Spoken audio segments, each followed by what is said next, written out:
नमस्कार दोस्तों 90s के टाइम में हर्षद मेहता के द्वारा किया गया 4,000 करोड़ रुपए के स्कैम ने इंडिया के स्टॉक मार्केट को पूरी तरह से शॉक कर दिया था। और अब राजेश मेहता के द्वारा किया गया 15 लाख करोड़ रुपए का स्कैम पूरे इंडिया के स्टॉक मार्केट को फिर से शॉक में डाल दिया है। 15 लाख करोड़ रुपए।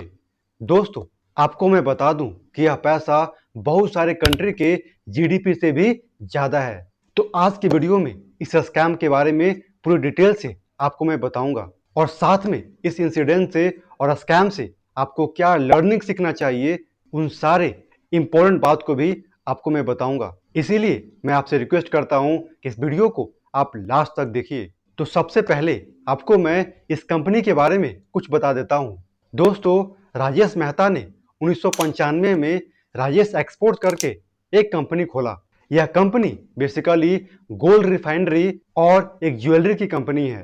यानी कि गोल्ड में जो इम्प्योरिटीज होता है उसे साफ करके यह कंपनी फॉरेन में एक्सपोर्ट करती है। और इस कंपनी की वैल्यूएशन एक महीना पहले लगभग 20,000 करोड़ रुपए था और अब इस कंपनी की वैल्यूएशन 3,000 करोड़ रुपए तक गिर गया है।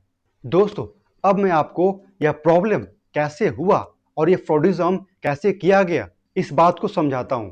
दोस्तों, इस कंपनी ने साल 2021 से लेकर के 2025 तक अपने रेवेन्यू स्टेटमेंट में एक बहुत ही मैसिव अमाउंट को शो किया और वह अमाउंट था 15 लाख करोड़ रुपया। लेकिन इस कंपनी ने जो प्रॉफिट शो किया वह बहुत ही कम था और इसने मात्र 450 करोड़ रुपए का ही प्रॉफिट शो किया था। और प्रॉफिट कम शो करने की वजह से इस कंपनी को टैक्स भी कम पे करना पड़ रहा था। इस वजह से सेबी को इस कंपनी पे शक हुआ और सेबी ने इस कंपनी से उसके एक्चुअल रेवेन्यू और प्रॉफिट स्टेटमेंट्स का डिमांड किया। लेकिन इस कंपनी ने या तो डॉक्यूमेंट देने से मना कर दिया या फिर किसी न किसी बहाने से टालता रहा और इसी वजह से सेबी ने इस कंपनी पे इन्वेस्टिगेशन करना शुरू कर दिया।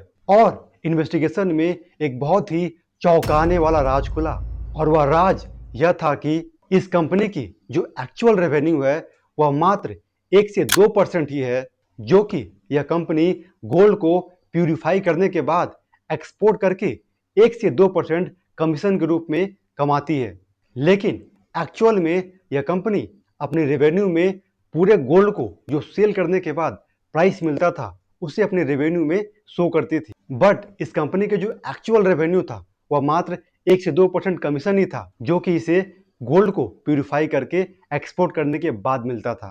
अब ऐसा करके इस कंपनी ने बहुत लंबे टाइम तक अपने इन्वेस्टर को मिसलीड करने का काम किया और साथ में अपनी कंपनी के वैल्यूएशन को भी बढ़ाते रहा। तो दोस्तों, मैं समझता हूं कि आखिर यह फ्रॉडिज्म कैसे किया गया इस बात को आप समझ चुके हैं। दोस्तों, अब मैं आपको इस कंपनी से जुड़े कुछ इंटरेस्टिंग फैक्ट्स बताता हूं। तो फैक्ट नंबर 1 यह है कि एलआईसी, जो कि एक बहुत ही बड़ी म्यूचुअल फंड है, इसने भी इस कंपनी के लगभग 10% शेयर्स को बाई करके रखा है। और हैरानी की बात यह है कि इस स्कैम के बाहर आने के बावजूद भी यह कंपनी अभी तक एक भी शेयर सेल नहीं की है। और फैक्ट नंबर 2 यह है कि साल 2025 में अपने मैसिव रेवेन्यू को शो करने की वजह से इस कंपनी ने फॉर्च्यून ग्लोबल 500 के लिस्ट में अपना जगह बना लिया था। और फैक्ट नंबर 3 यह है कि जब से इस कंपनी की फ्रॉडिज्म बाहर आई है तब से इस कंपनी का शेयर का प्राइस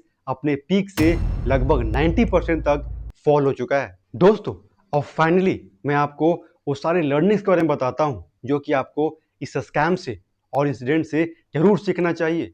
तो लर्निंग नंबर 1 यह है कि never trust any company just watching their revenue number. यानी कि किसी भी कंपनी के बस रेवेन्यू के फिगर को देख करके आप उस कंपनी पे विश्वास करके उसमें इन्वेस्ट नहीं कीजिए। आपको उस कंपनी के प्रॉफिट्स को भी अच्छी तरह से देखना चाहिए। और अगर आपको ऐसा लगा कि उस कंपनी का रेवेन्यू और प्रॉफिट में एक ठीक ठाक तालमेल बन रहा है, तभी आप उस कंपनी में इन्वेस्ट कीजिए। लर्निंग नंबर 2 यह है कि यह इंसिडेंट और स्कैम आपको यह सिखाता है कि बड़े बड़े इंस्टीट्यूशन भी गलतियां कर सकते हैं। फॉर एग्जाम्पल के लिए एलआईसी, इस म्यूचुअल फंड में भी बड़े बड़े फाइनेंस के एक्सपर्ट होंगे, लेकिन उन्हें भी इस कंपनी ने स्कैम में डाल दिया। साथ में बड़े बड़े एफआईज, फॉरेन इन्वेस्टर भी इस कंपनी के स्कैम में फंस गई। इसीलिए आप कभी भी अपना आंख बंद करके किसी पे भरोसा नहीं कीजिए, बल्कि आप खुद का एक प्रॉपर एनालिसिस करने के बाद ही किसी कंपनी में इन्वेस्ट कीजिए। और फाइनली एक बहुत ही इंपॉर्टेंट लर्निंग यह है कि अगर आप कोई भी एक कंपनी शुरू करते हैं तो भूल कर भी फ्रॉडिज्म का रास्ता नहीं अपनाइए और ना ही कोई शॉर्टकट रास्ता अपनाइए सफल होने का। हमेशा अपनी कंपनी को धीरे धीरे ही सही पर ऑर्गेनिकली ग्रो करने का प्रयास कीजिए। धीरे धीरे ट्रस्ट बिल्ड कीजिए और लॉन्ग टाइम में आप जरूर एक बड़ा कंपनी खड़ा कर सकते हैं। जय हिंद।